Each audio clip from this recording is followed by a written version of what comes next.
مولای من.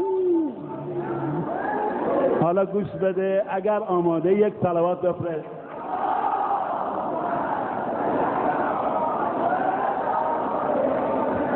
من دیشب یه بیت برای امیرالمومنین خوندم، خیلی از جوونا گفتن اون بیت بازم بخون.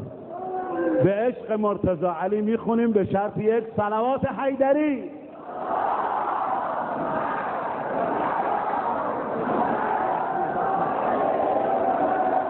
ما راه تو انتخاب کردیم علی، ما راه تو انتخاب کردیم علی، و از غیر تو اجتناب کردیم. جونم مولای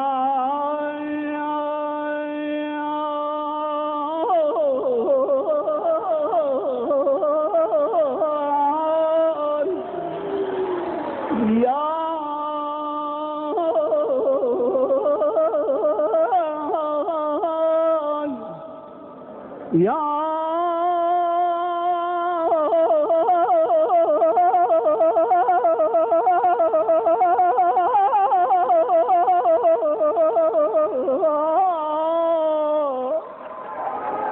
مولا علی جانم،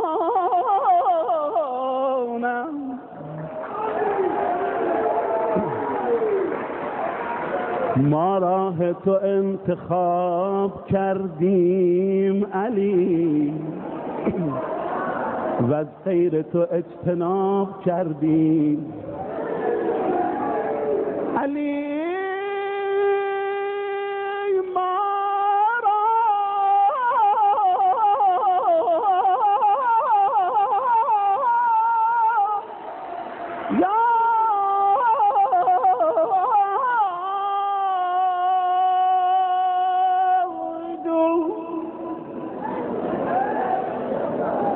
ما را اگر از حساب پروایی نیست،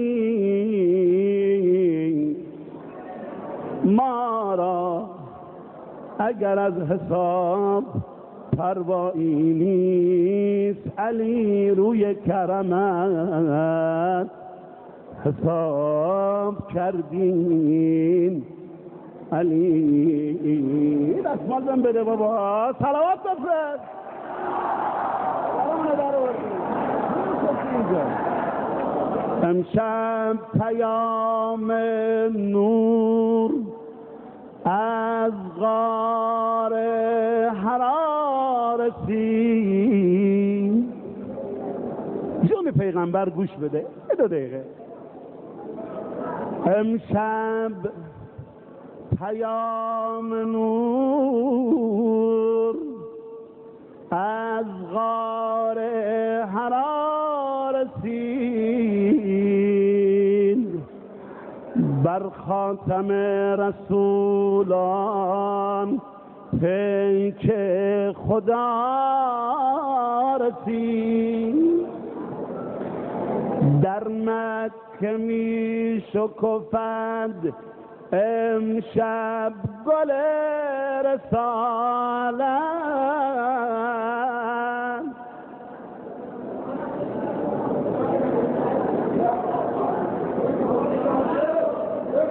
در مکه می شکفد، در مکه می شکفد امشب گل رسالت. بر عاشقان مبارک این جشن عید بعثت، امشب ز شام